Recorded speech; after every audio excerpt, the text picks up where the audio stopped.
So you've had a second to kind of collect yourself. Tell it to me again. You guys were playing last night, drinking a bottle of wine. Putting puzzles together, doing artwork. Doing puzzles, artwork. Okay. Had a bottle of wine and then decided to play hide and seek. Mm-hmm. So What time was that? Do you remember? I mean, I know that I was in bed probably by like what, 12:30. Okay. Well, I went upstairs at least, and I fell asleep. Okay. Forgetting that he was in the suitcase. suitcase. You guys were playing the hide and go seek. Yes. And at some point you put him in the suitcase? No, he got in the suitcase. So he thought it would be funny to be put in the suitcase. So I was like, okay, well, I'm going to joke with you and I'll zip you up and make him, squirm a little bit, whatever it is. Mm-hmm. But then I fell asleep. Mm-hmm. I fell asleep. Where was the suitcase? Right where it is. Right down there? Yes. You zipped him in there? Yes. Thought he would be funny, a little joke. It was. We both were laughing about it. Okay. And then I fell asleep.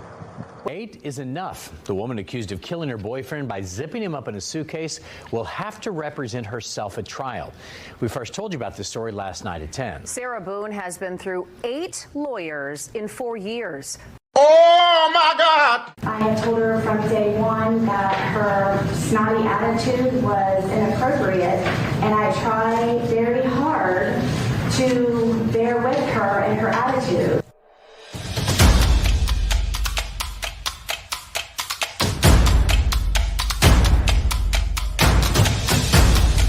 You are listening to the Roberta Glass True Crime Report, putting the true back in true crime.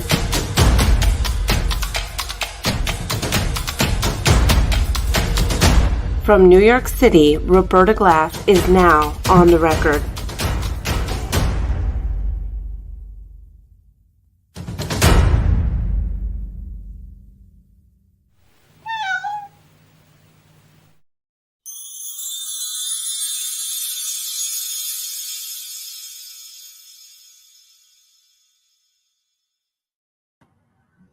Okay, how is everybody? I know Patty, maybe, is Patty still on? Is she still going?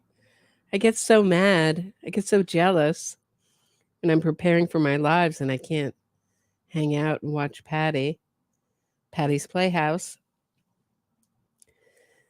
So last time we were here, we were talking about Sarah Boone, or last time we were here, we were talking about the Menendez brothers. But last time we were talking about Sarah Boone, we were talking about her testimony and watching what was a very strategized, performative testimony. And it was no surprise to anyone that she got convicted, second-degree murder. At least it didn't surprise me. Looked like it didn't surprise Sarah Boone. And her whole demeanor didn't change. I mean, talk about never let them see you sweat. Boy, she doesn't sweat for anything, huh? Only time we ever really saw her sweat or be in distress was when her lawyers were taken away from her. And I've been thinking about Sarah Boone as a strategic kind of person, very calculating. That's certainly what George Torres's family says about her. We're going to listen to their interview in a second. But that perhaps, thinking about this, perhaps that this was a premeditated murder. And when you look at what the prosecution showed were police footage, one after the another, of Sarah Boone getting George Torres arrested. And it's hard to fact check what these family members say, but his wife, who's interviewed, mother of his children, says is that we never had law enforcement intervene in our fights. She seemed to hedge on whether they actually got physical. So hard to know. I mean, obviously the impression she wants us all to leave with is that they weren't physical. She uses the word normal, which is always a red flag for me. When people say it was normal, I go, uh-oh. Something wasn't very normal about that relationship. But I think the message that they're trying to put out. Hold on one second, guys. Hold on one second. Sorry.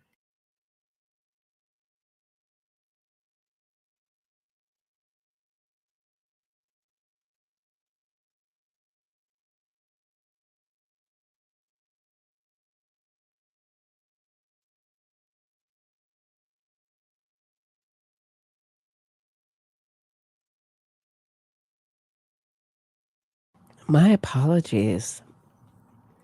My nose was just starting to run terribly. I had someone in the comment section once was like, blow your nose. I was sniffing through an entire episode. It actually turned out to be very helpful advice. But when you get it, you're like, ooh, ouch. Was I doing that? Was I really doing that? So I do not want to sniff through this entire episode.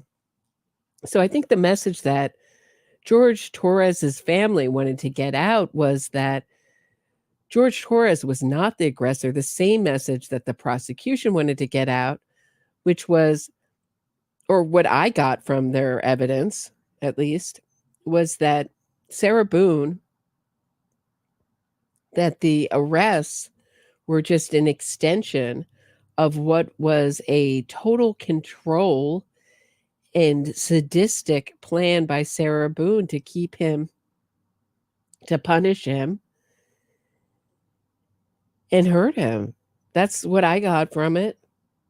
And that it ultimately, the end of the road was the final way that she murdered him, in the slowest, most deliberate way that she could enjoy every minute of his suffering. And that's what I got from those police footage, is that she enjoyed his suffering. She enjoyed the feeling of power and control. And the fact that she also kept him away from his family and his children shows what, certainly a pattern of what abusive people do in relationships.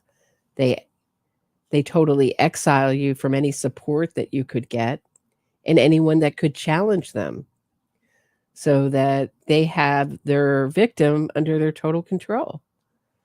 So I don't think anyone really expected this, at least not from the early reporting on this case. It was a little surprising. You could tell by her evidence that it was put on. I wanted the best. I told him everything he made was a masterpiece, meaning he was really the artist. And she gets up on the stand. She's like, I love art. She sort of takes on his persona.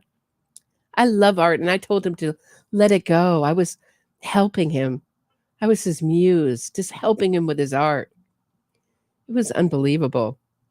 So we'll look a little bit more at her direct, her cross, the interview with the Torres family, and I also have something else in store for you. I'll keep that as a surprise. We won't get to it. Hold on a second. So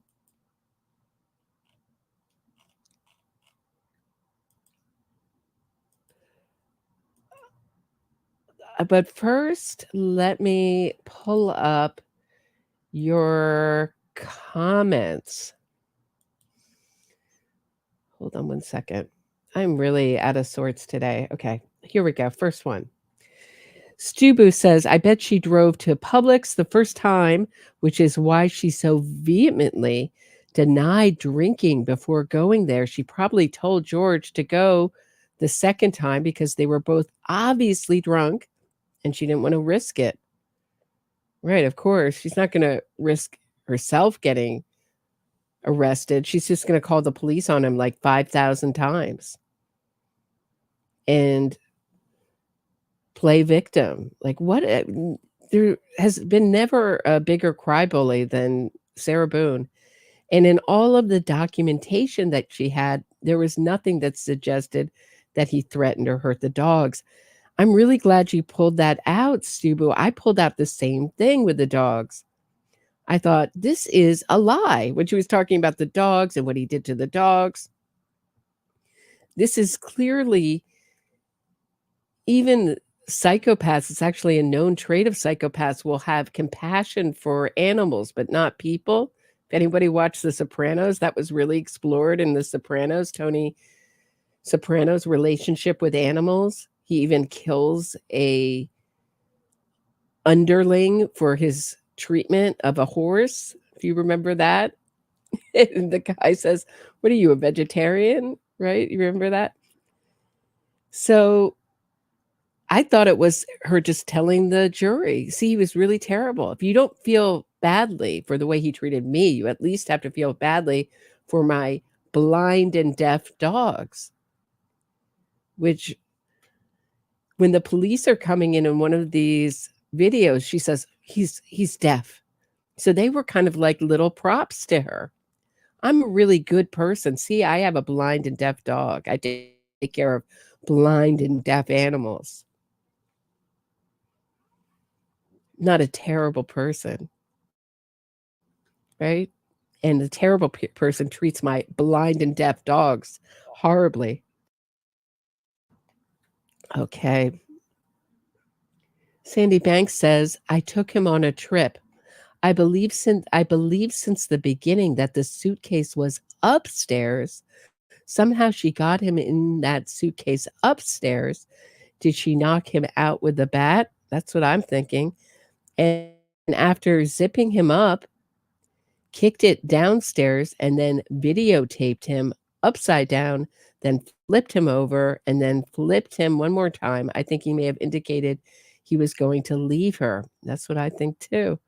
She couldn't have that, joking and laughing, but she either remembers that she filmed it or she doesn't. She didn't remember a still photo, but she remembers a 9-minute conversation between the videos. And she didn't record that? Doesn't compute. None of it computes. That they were playing hide and seek and they were laughing, and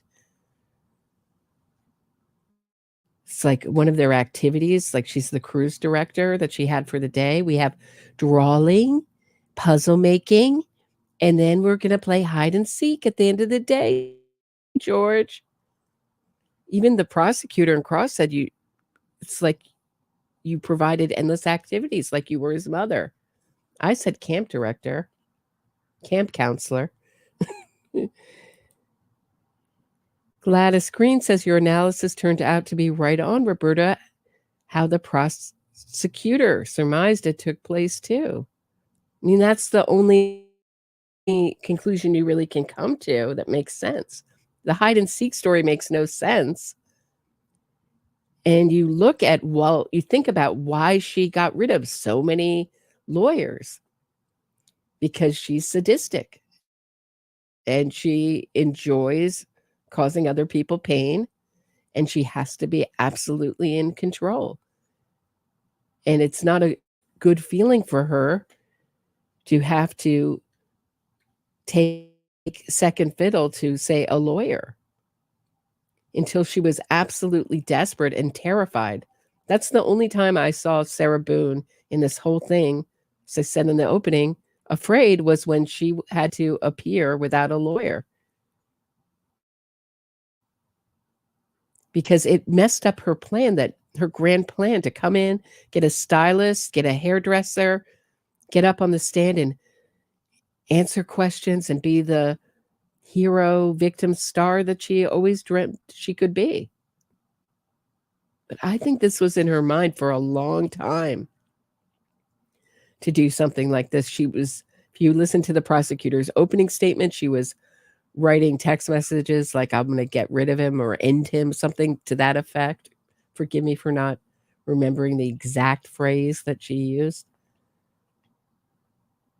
But she had been fantasizing about this for quite some time. So let's look at the Torres family. They did an interview with Julie Grant of Court TV. We are hearing from two very special voices for the victim in the suitcase murder trial for George Torres.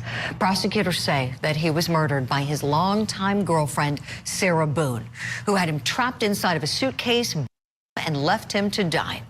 The defense is saying that Sarah Boone was acting in self-defense.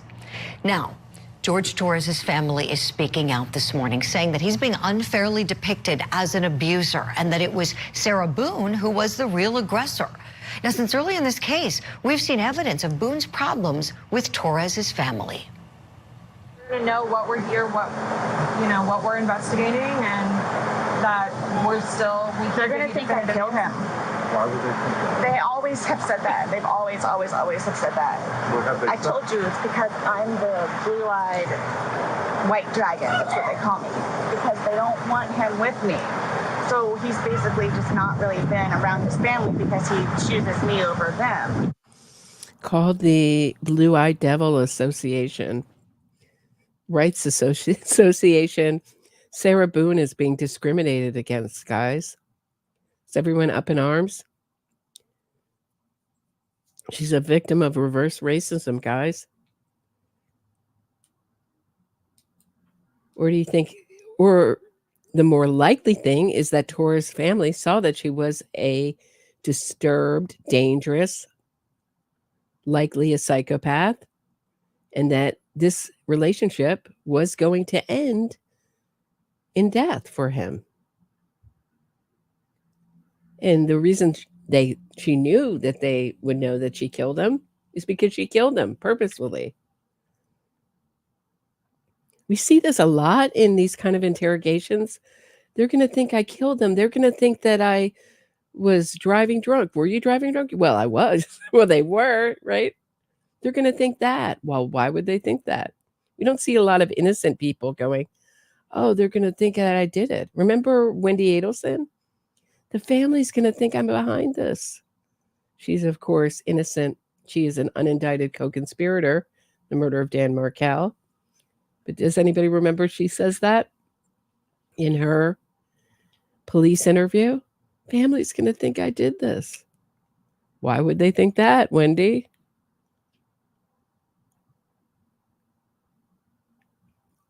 You know, the right to remain silent, if you're guilty, is, I think, something that everybody can agree.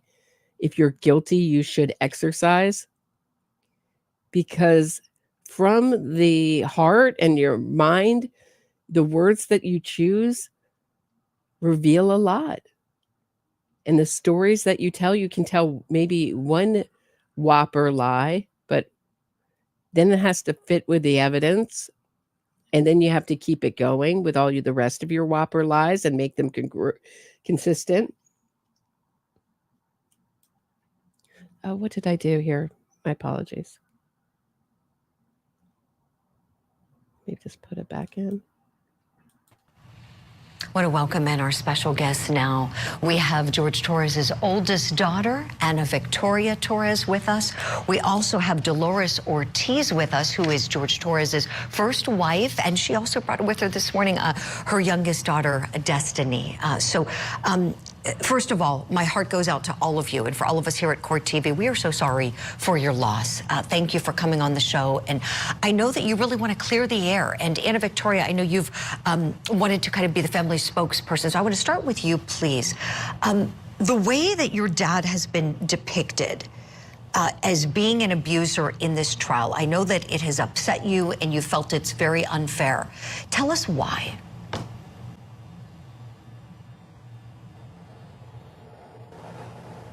Story, and unfortunately we are the voices now, and the way the trial has gone and the way things have taken place have nobody has ever contacted us to hear our story or ask us questions in regards to our father, his character, or the relationship between him and Sarah Boone. Me and my siblings actually spoke to our father that night, and we have a lot of experiences with Miss Boone that do not speak to what the media is stating she is, a victim or a gentle individual. I'm sure she's loved over there at jail due to the fact that Sarah Boone is very, very calculated. She by no means is a kind and sweet, soft-spoken woman. She is very calculated, very devious, very conniving. My father was sheltered and berated. He was kept from us. He was the real victim in this situation. Unfortunately, again, as stated, he is not here to tell his story, but we are here to give his side the best we can from the view that we were able to see things. Sure. Anna Victoria, in one of the So Victoria is really, I think, is her name Anna Victoria or is it just Victoria? I heard Anna Victoria. She's right on the money. She gets it. Sarah Boone is isolated. I love that she calls her Ms. Boone. And I don't know if they're listening to this. They always have a platform anytime they want it on my channel. I'm shocked that no one got in touch with them till all the way through the trial. This was a big true crime story. And that will tell you that this is what I've been saying about making better true crime media. I know Court TV, as they're showing this, has a whole new series out, all interviews with convicted killers from prison. I mean, did anybody see Netflix New York Crime Stories? I can't remember what it was called. It had New York and crime stories. That was done perfectly. Why can't we have more of that? They interviewed the detectives, they interviewed the prosecutor, they interviewed the victims or the victims' family members and family and friends.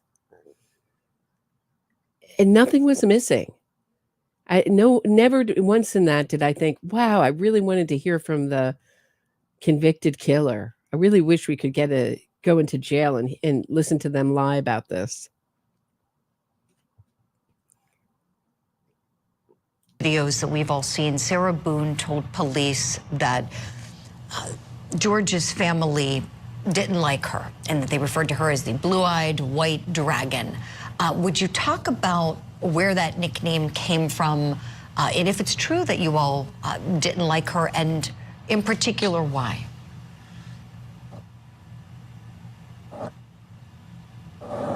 I can definitely answer that. As far as the nickname is concerned, that was created all through Sarah's little brain. Other than that, she was definitely correct as far as us not liking her, and she should have stated that she didn't like us either, because that is very much correct as well. Wait, I am shocked that Sarah Boone didn't like the family members. George's family members. Aren't you guys shocked? Did we not hear Sarah Boone testify that she had George make sure he called his daughters and his family? That she was the one making sure that there was contact between the family?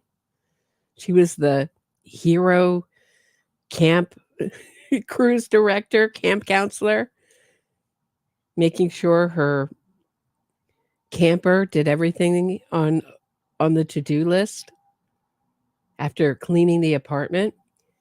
And I don't know who mentioned it, but someone mentioned they wondered if she cleaned up afterwards the crime scene, and that's why she had that little cleaning. We clean just to feel like on top of things and give that feeling of accomplishment. I made sure he felt like he was accomplishing things as I was stealing his ID. He couldn't cash his paycheck was one of the police videos. So he came over there and then she called the cops on him and claimed abuse. I mean, it was like totally the word that kept ringing through my head was sadism. She might start a cult or something for prison. She's got the personality of a Keith Raniere or a Larry Ray from who started the Sarah Lawrence cult where I went to college. Really sadistic, really controlling, need for admiration. need to be seen as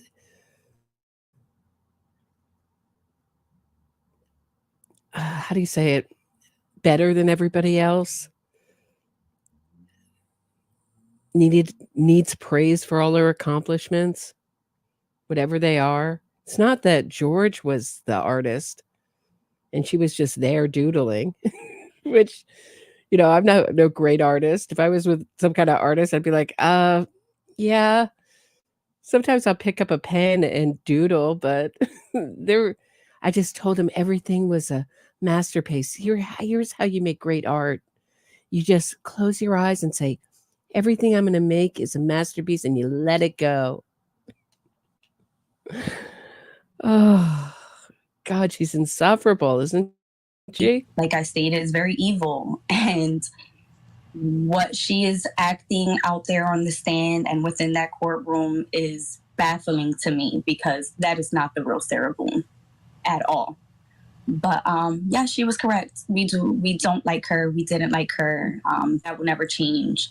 Unfortunately, I do feel bad for her and I wish her the best. But what I do wish is that my father receives his justice and she gets the time that How is this family wishing Sarah Boone the best? How is that possible? How do they wish the woman that killed their beloved family member the best? How is that possible? Is that something that you say, or can you really feel that? Is it possible to feel that way towards someone who kills your family member? Because I don't wish Sarah Boone the best. Or are they hardcore Christians, or is it part of their religion to just like they forgive but they don't forget? I don't know. I'm amazed by it. Emily says superior. Yeah, that was the word. That was the word I was looking for. Exemplary. I was looking for that too. she deserves, and a slap on the wrist is not it. Other than that, as far as a relationship with Sarah, one that was a good one, there wasn't one. We tried, we definitely tried, but she did not. And Victoria, thank you for sharing all of that. I want to go to your mom now. Dolores, you. So it's interesting. When I was recently as a juror was on a jury. I was a juror in a criminal trial of the worst thing you can do to kids without killing them. And when it was very short deliberations, I think it was a couple hours of deliberations. We had one holdout. The first vote was, I think it was like an hour, maybe an hour and a half, maybe 2.5 hours, something like that. And we had one holdout. So the first vote was 11-1 guilty. And the woman who sat next to me the whole trial, who I always saw as pretty reasonable, started to weep for the defendant. And other women started to weep for the defendant too. I was shocked, and it was just me and another juror saying, "But aren't you happy that you're giving the victim who also testified in the trial justice? This guy was not likable." What is it about our society where we always put ourselves in the accused or convicted shoes and never the victim's shoes or the victim's family's shoes? Or rarely, I wouldn't say never, rarely. You were married to George for 14 years. I have 3 beautiful children with him. 2 of them are here with us today, Destiny and Anna Victoria. We understand that at one point, Sarah Boone tried to fight you. Tell us about that. Not per se fight me, because we've only, I want to say that we've had one engagement, which was for my children's birthday party that they attended later in the evening. So I really have never had like a confrontation. It was verbal over the phone. She had threatened me a couple times to come over and that she would dust her doormat for myself and my daughters. But it was basically verbal threats that she would give every time that George would call his children, any chance that he had, that he was able to call his children to speak, and I was present. It was a problem for George. She was very much jealous of me for what reason I'm not aware of, but we never had physical, altercations. So she says we never had physical altercations. When people say never and they're telling you what didn't happen, I don't know. I don't know what happened there. I think it might have gotten physical once or twice, but it wasn't anything like what Sarah Boone is alleging her relationship was like. Lovely Sphinx has been a member for 6 months. Thank you, Lovely Sphinx. Nice to see you. Hi, Roberta. Could you please cover Delphi murders? I'd love to. I just don't know how, really. How do you cover it? If you have ideas, shoot them at me, because I'd be totally reliant on other people's reporting. There's no cameras in the courtroom there. I'm fascinated by that case, as most people are, and I would love to see what they're doing with the defense. Tammy told me on X that the line is like it was at Ghislaine Maxwell. It's a tiny courtroom, and if you want to get in, you have to get a line sitter, and people are sleeping outside the courthouse. I don't think anyone ever slept outside the courthouse, but I know a friend of mine stood in line at 4 a.m. and didn't get into Ghislaine Maxwell trial because there were really limited seats because of the pandemic there. So, there's only going to be very few people who've actually been in the courtroom there. I don't know. Is there local press? Usually the local press is pretty good. Well, and that's a very good thing. Tell us, Dolores, during your marriage to George, was he ever violent with you or any of your kids?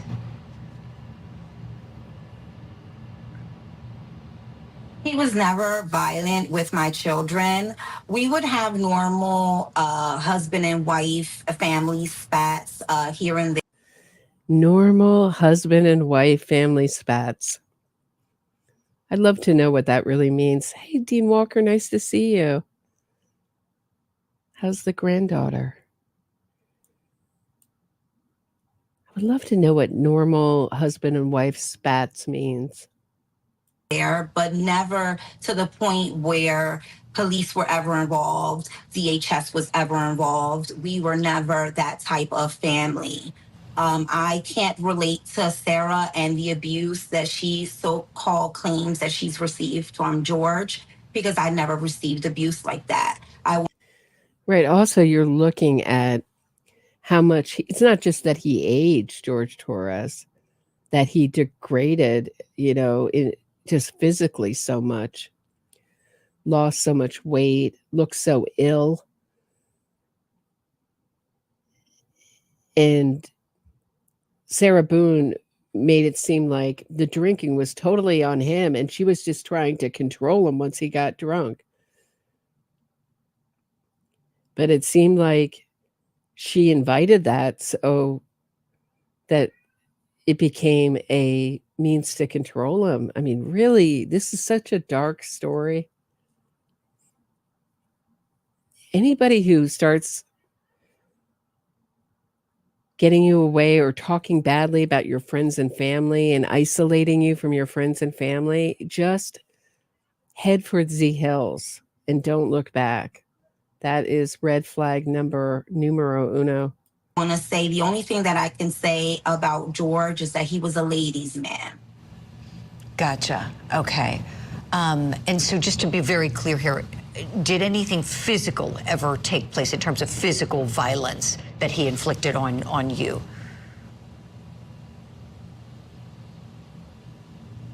No. Okay. And thank you for that. I know these are very personal questions. Julie Grant, interesting, had the same reaction. Like, I don't know what that means. Normal husband and wife spats. What does that mean? Was he physical? No.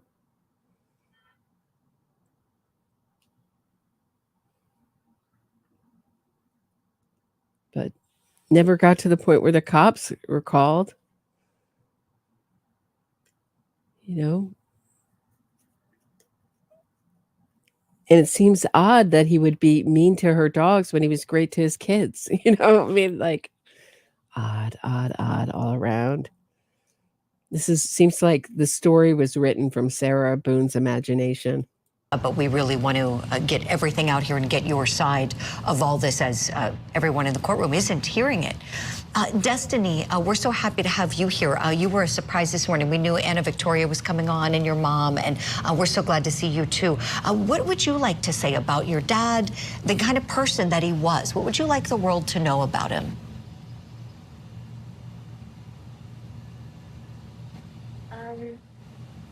My dad was an amazing person. He was my best friend.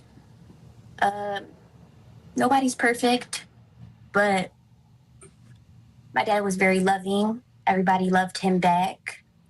He didn't deserve what happened to him. I don't think anybody deserves to die like that. I was 15 when it happened. I ended up being very depressed and going through suicidal thoughts and things of that nature. Yeah, we're just really trying to get my dad justice. We know you are. We know you are. And Anna Victoria, back to you really quickly. You said that no one has reached out to you. Has the prosecutor's office reached out to your family?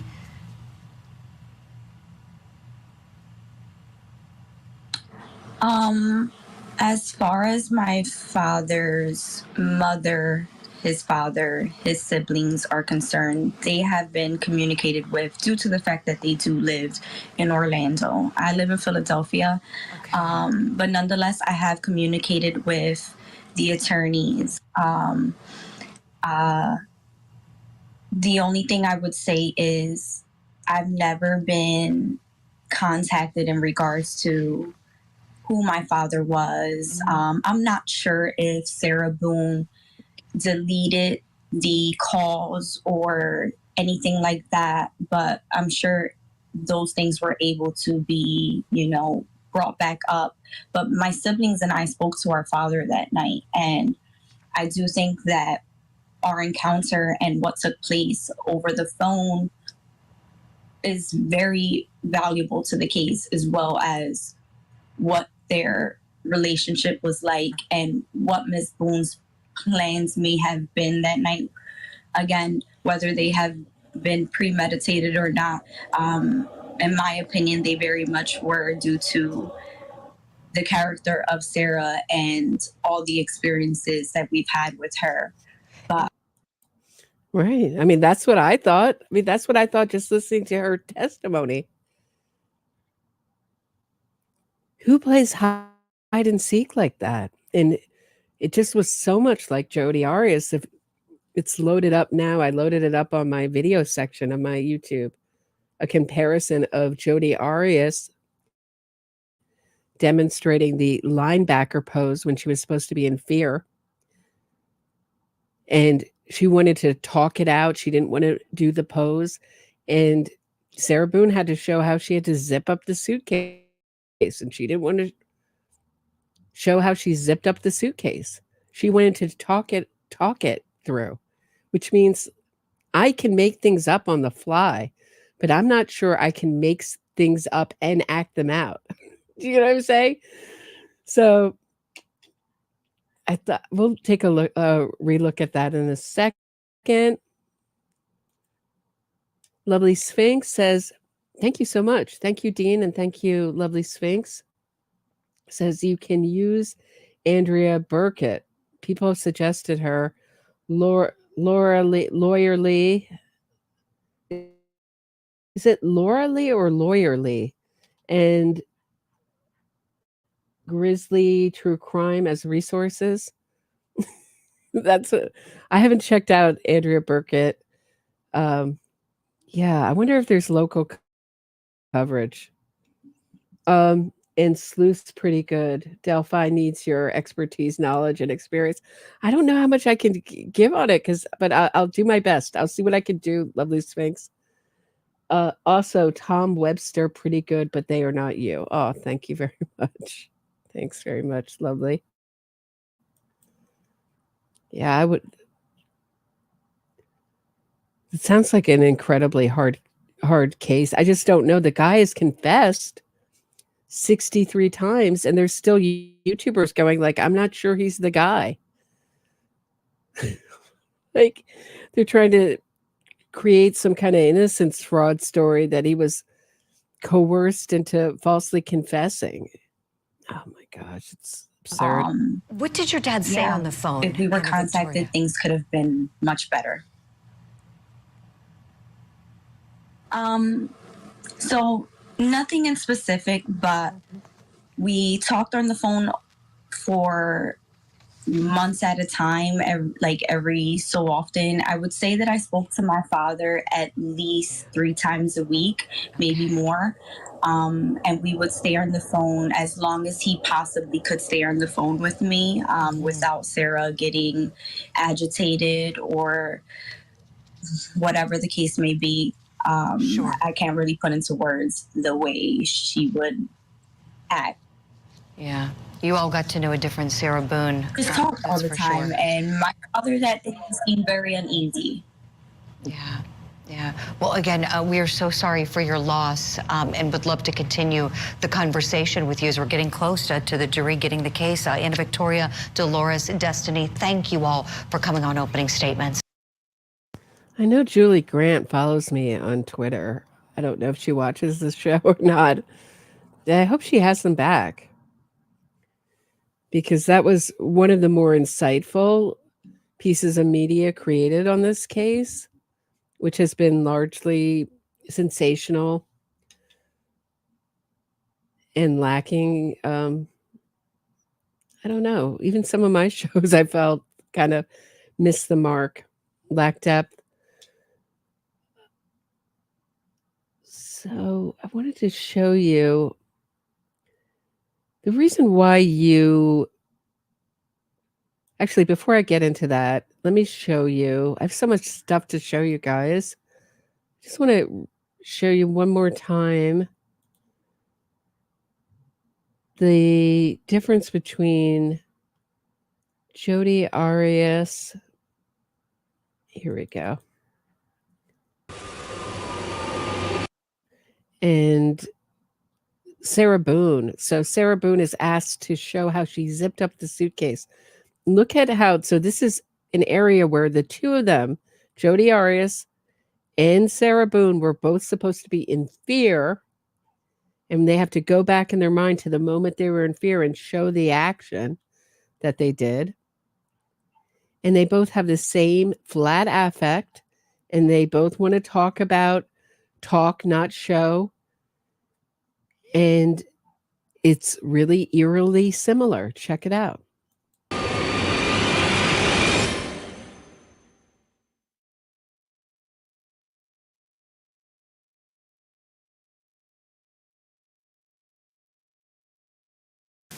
Show us. Are you talking about how I zipped it, or? When you're done zipping it shut and he's inside of it, where are the zipper components?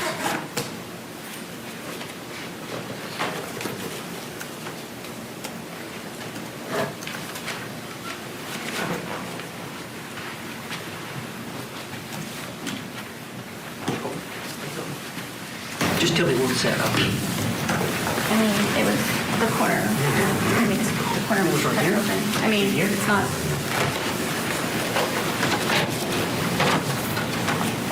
Yes, this one was already pre-pinched. Yes. From what I can remember. That's how he was coming with his hand out. It was like this from the corner part.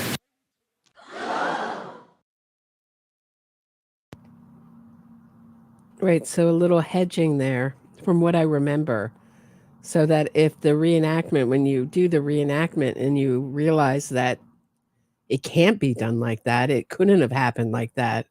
You can say, oh, well, maybe I misremembered. You can see her hedging there from what I remember. Lovely Sphinx says, hey, thanks. Says, my father's alibi is right. The murder's sheet.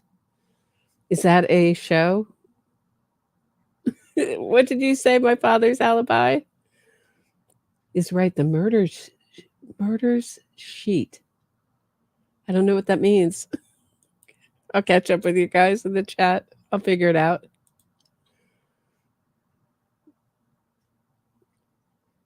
If you wouldn't mind, stand up, go to the left, and show me the posture of Mr. Alexander immediately before he rushed you, according to you. As he was running... No, just show me. That's what I'm asking you to do, not talk. Show me. Show me the linebacker pose. He got down and... Well, show me the linebacker pose. That's what I'm asking for you to do. Okay. He went like that, and he turned his head and grabbed my waist. Just like that, correct? Pretty much. And he grabbed your waist, right?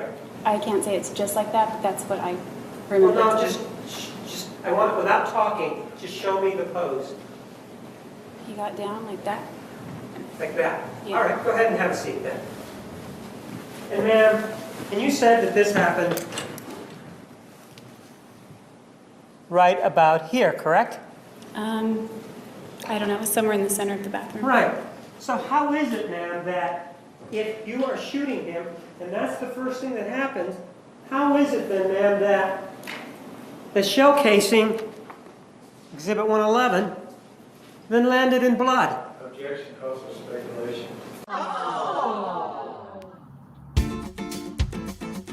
All right, so there we go. There we go. So just very similar affects. And then during closing arguments, George Torres's family had an emotional outburst, and Sarah Boone's lawyer had made a motion for a mistrial. And you could see it was Sarah Boone's last grasp to punish them. How dare they come in and steal the spotlight? How dare they take any sympathy that might go to her towards their family? It was so aggressive. And I know as a lawyer, you'll use anything that you can. But the way that it was dealt with, even the prosecutor was like, look, I've never seen anything like this. It wasn't done in a sympathetic way. Like, look, the jury could be really prejudiced. It was very personal and aggressive. Heisenberg, nice to see you, says, great to see your show. I thought Karen Reed's cult was holding you hostage.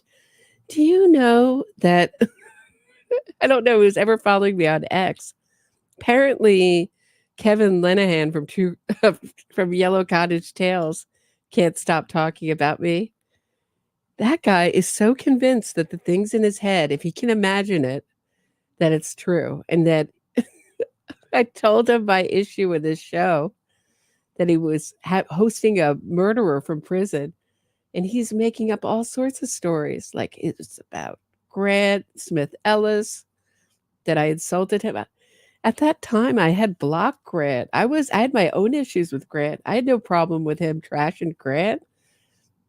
But he's determined if he can think it, it's true. And now they're so sure that Innocence Fraud Watch and I are the same person. It's like Karen True Crime Wine had a whole show angry about Innocence Fraud Watch's blog. Like I could keep a full-time blog that I wouldn't want to put a blog in my name. No, I'd want to do it anonymously under Innocence Fraud Watch. Then keep a whole nother channel going on Rumble and another persona on X and share almost identical opinions that I share on my show. I mean, why wouldn't I do that under my name? I've already shared a clip of Innocence Fraud Watch blog talking, saying I'm not Roberta Glass, but I think he's convinced that I hired a voice actor. He's in full full flat earther conspiracy mode. It's absurd. Oh, the Karen Reed case is such a headache on both ends. It's like, it's not helping, guys. It's not helping. I think he just said something recently like, I didn't see any kind of abuse issues in this relationship between Karen and John and manipulation. I was like, what are you talking about? Karen Reed's like very similar to Sarah Boone in some ways, you know, same kind of need for control, need for power and control, need to isolate. Psychopaths, what can you say? All right, here we go. Here's what happened in court. Let's take a look. You Heisenberg, you got me off on a tangent there.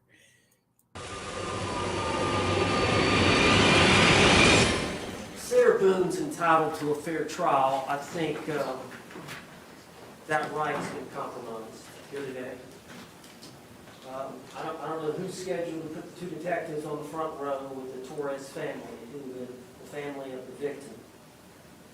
But they had to have known to tell them that the suitcase video, which has been around for 4.5 years, was going to be played during opening statement. And the state attorney's office or the sheriff's department had to advise them, or the victim's advocate had to advise them, that if they couldn't take it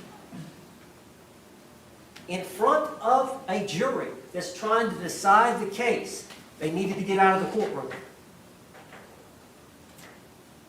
Now, what happened here today should not ever happen. There should be safeguards in place. There's no room for this after 2 weeks of murder trial for something like that to happen. One of the Torres members of the family audibly, during the 2-minute suitcase video, expressed some kind of emotional reaction. I look back, he or she were bent over in agony, physical pain. The physical pain followed the audible announcement. You can't unring that bell. That's their responsibility to ensure that kind of thing doesn't happen, especially when they know they're going to show a video and the family of the victim is... Right. So this will happen in trials. It's happened in trials that I've attended. You get emotional. These things are extremely intense, extremely sad, and they're exhausting to attend. And I can't even imagine. That's just as someone who's covering it. So I have wept in court.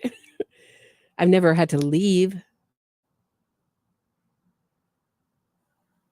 But it's very rough. And I can't even imagine if you're a victim's family member. Sometimes they won't attend things that they don't think they can handle, but you don't know what you can handle until, you may think you are able to handle something you can't. My understanding is they couldn't handle it and they left. But there is a movement to exclude victims' family members from the process. So there was the Purvis Payne case, which is a case I talk about, which is the murder of Charisse Christopher, her daughter Lacey, meaning her tiny infant baby daughter Lacey Christopher, and the assault, the near murder. He just by just by sheer luck survived this attack by Purvis Payne of Nicholas Christopher, his son. That became the case, Tennessee versus Payne, that they allowed victims' family members to give victim impact statements in the sentencing portion. So the reason why the sentencing hearings were so long for NXIVM, the NXIVM, meaning Keith Ranieri's trial, or the NXIVM when they pled out the NXIVM members, or Ghislaine Maxwell's, because victims want to speak. And same thing for victims' family members. And so whoever wants to speak can speak, in addition to sending letters to the court. And I think they're going to try to reverse that. I was just talking about George Gascon yesterday, getting rid of the entire department that notifies victims' family members when their loved one's killer is up for parole. So they're kept out of the parole hearings because they are a powerful voice for the murdered, for the dead. And they're the closest thing we have to a voice for the victim in these cases. And there seems to be so there has been discussion in law journals on reversing Payne versus Tennessee, or Tennessee versus Payne. I think it's Payne versus Tennessee, where it was challenged there to the Supreme Court, and kind of limiting things that bring up sympathy, like autopsy pictures in closing arguments, things like that. So if you followed my Adelson coverage, you'll hear Charlie Adelson, who really was given an earful of the latest thinking from that movement by Josh Dubin. He's the Innocence Project ambassador, and he was Charlie Adelson's jury consultant. I believe they really got chatting during the voir dire there. And one of the things that Charlie Adelson had so objected to was the autopsy pictures being shown. And that's something that they're fighting against all over the country, and winning, sometimes winning and getting those removed. You know, it just kind of reminds me of NXIVM, one of the things that Keith Raniere wanted to do. He talked about newspapers and the language that they use being so emotional, and that if we could just get emotional language out, we could see the truth of the matter, get to the truth of the matter. But I'd say having those feelings brought up, I think, without blinding us, of course, does get to the truth of the matter, so that once you take out the emotional language, what the people who went through, what I think he called it the dossier project, but they went through that project taking out any kind of emotional language. So it was like, man attacks dog. He's like, a dog did a man did something to a dog. Like, you don't even know what happened anymore. All it does is obscure the truth. So you'll hear defense attorneys make a lot of those kind of arguments. I think they're tired because they lose so often. They have a lot of guilty clients. On the front row. I've never heard of such. I asked for a mistrial. Response. I've never heard of such a request. The victim's family has a right to be here. They were advised as to what will be used during closing arguments. I cannot make a decision for the victim's family and the homicide survivors as to whether or not they believe they can handle it. She clearly, or he, I don't know, couldn't, and I believe the appropriate thing was done. They left the courtroom. But again, to say this is intentional sabotage and all the accusations that continuously get made are unsubstantiated. And it does not warrant a mistrial. People get warned, and sometimes they misjudge their own emotions. I don't understand what test we are expected to run on homicide survivors. So the motion should be denied. Motion's denied. Okay, so that was that. He's like, can we just put this victim's family in a glass soundproof box in the back of the courtroom? And what's funny is I thought back to when I was a juror, and the victim's family and the victim weren't thought of as at all. It was just two jurors after the fact saying it really wasn't a part of our thinking or a process of our thinking, or what thinking about your thoughts are so much with the person, the accused, who sits in front of you every day. You're looking for any reason to acquit them.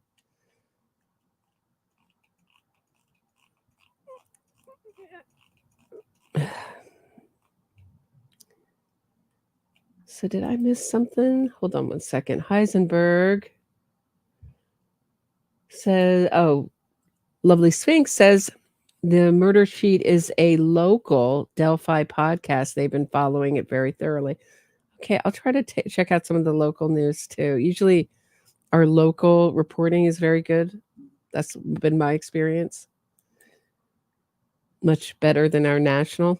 Heisenberg says, when Karen Reed's trial starts again, I have some interesting comments about what her dad said. Karen is in trouble. Yeah, I've been following it.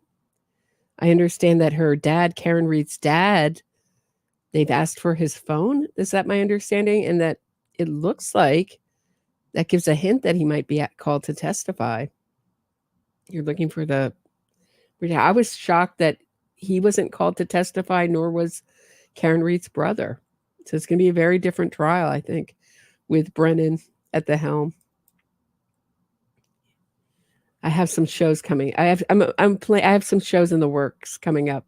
I think Tom Mortati, who talked with me last, lawyer, he talked with me last about Karen's civil suit. He's going to come back to chat more about Karen Reed.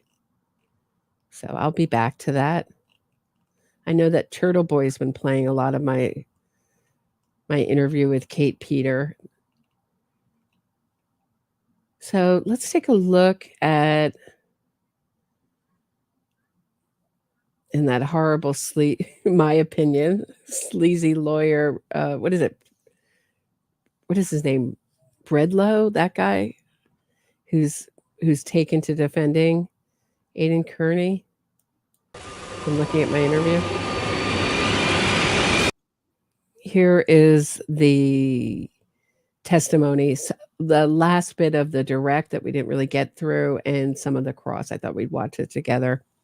And you can see she tells on herself a bit. Let's take a look.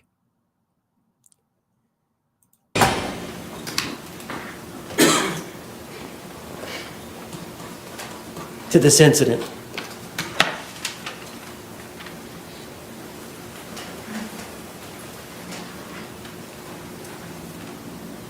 Is it fair to say that when George Torres is sober, he commits no violence against you?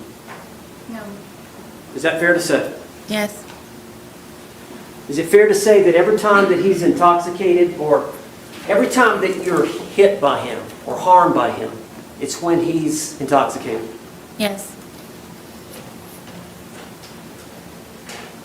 As a result, Elaine McKenzie says, Owens, that's Sarah Boone's lawyer, probably has a meltdown if his wife forgets to put salt on the table. That's the vibe he gives. Your Honor, there's no salt on the table. I've never seen anything like this. Am I supposed to eat without condiments? How is a man supposed to eat? I call shenanigans on this whole dinner meal we're having here. Is that how it goes, Elaine? Is that what you're imagining? He's a character. He agreed to represent Sarah Boone under the agreement that he could write a book about the experience. Pretty interesting. So my question is, can it come out before all her appeals are done? Or are we going to see this book in like 2056 at the end of her appeals when the Innocence Project takes it up? I mean, I was saying to Murder by Maestro that one of the more brilliant things about, I don't think it's brilliant. I think it's just Sarah Boone's personality, but you could argue that Sarah Boone couldn't prepare correctly for her trial because she was denied she had that big stretch where she was denied right to a counsel and had to fend for herself as a non-lawyer. I don't know how that will do. I know that other people have had to represent themselves totally due to them abusing the court system and their court-appointed defense lawyers. when he's drinking, does it change your outlook?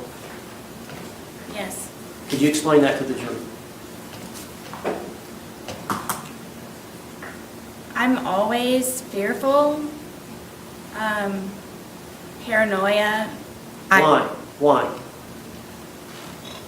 Because I try to protect and defend myself for fear something happens at the last ultimate second. But you're always that way, fearful. Is it because of these prior incidences? Absolutely.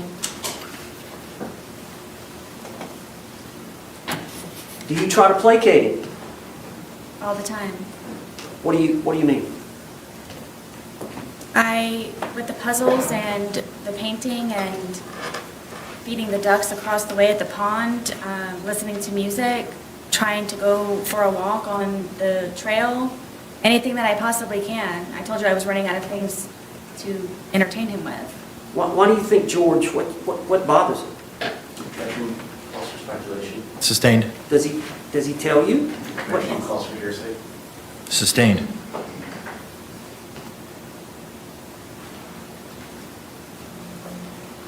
As a result of how he behaves towards you in that intoxicated state, how were you feeling the night of this event? Objection, asked and answered. Overruled. Oh my gosh. Did you guys see the face change? It was like the demon came out for a minute there. There it is. It's like the demon face. There's the real Sarah Boone. So dark. Awful. Awful. Worst of the worst. Not the worst of the worst. One of the worst. One among many psychopaths that we talk about on this channel. And it was the most disturbing. I should have brought it up for today, but we have enough to go through, I think. One of the most disturbing testimonies in this trial was that of the court-appointed psychologist or psychiatrist that evaluated her. Did you guys hear that one? She said, well, see, they seem to have totally gotten rid of antisocial personality disorder or the idea of psychopaths or sociopaths. Who knows? I don't even know. I think it's DSMV.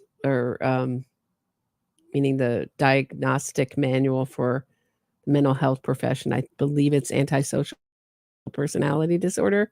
They seem to have moved away from that totally.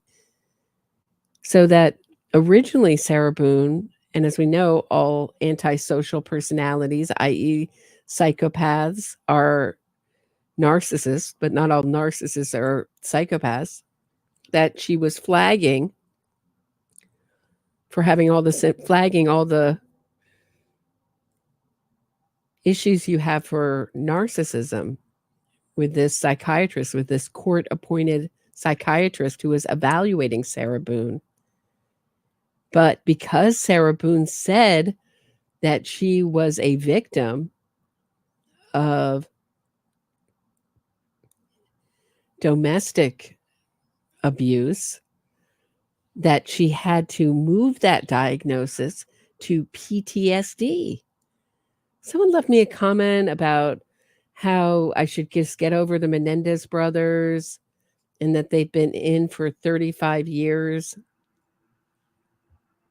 I mean, they've been convicted since they were convicted in 1996. They've only done 26 years, but I get it if you're going to include the time they were in jail awaiting trial, I guess. I don't know.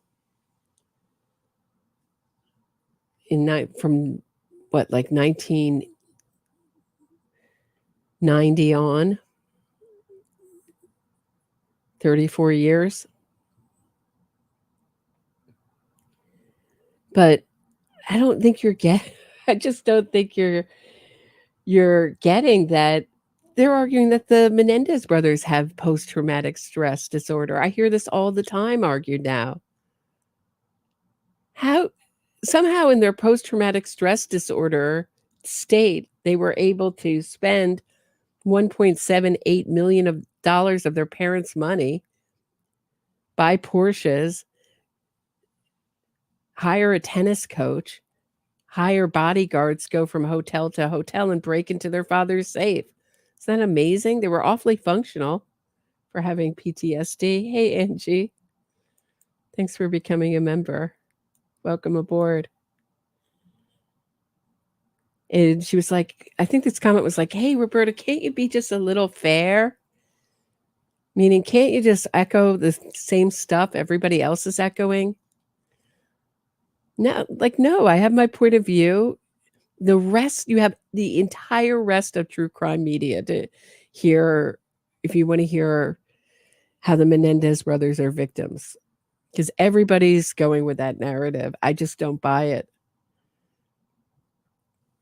And I object to that kind of killer-centered, killer apologist coverage, especially with those guys. I mean, if there are mitigating circumstances, et cetera, but they were full-grown adults. And a lot of the people, and then she brought up Gypsy Rose Blanchard, which was my point. Gypsy Rose Blanchard has a lot of her hardcore supporters have turned on her. Check out the Facebook group. Gypsy Rose Blanchard is a great actress, I think it is, and should have gotten life. And they found out the real facts of the case, not the facts that were in the documentary. Basically, she got to make a plea first and pled out and got the best deal.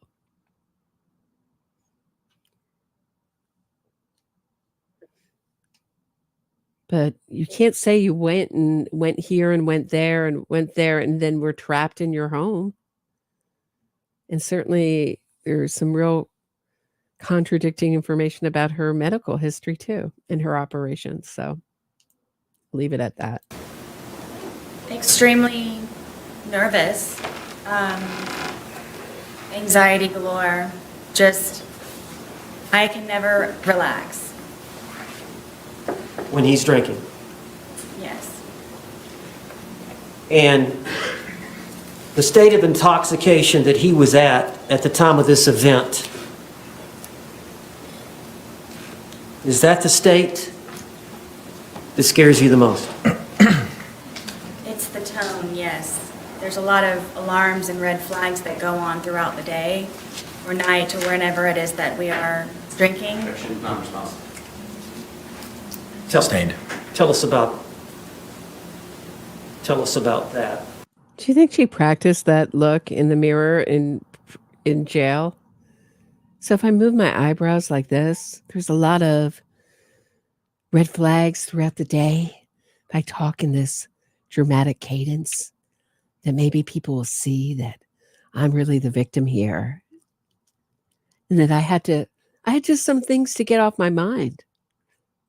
It wasn't me enjoying watching my boyfriend die slowly in a suitcase and taping it as a memento, like a serial killer, some of our worst serial killers. No, it wasn't that. It was just me sharing my feelings, guys. I had a lot of feelings to share, and I shared them while taping them so I could watch it later over and over again for enjoyment. Oh, she's a demon. Now does that heighten your sense of safety?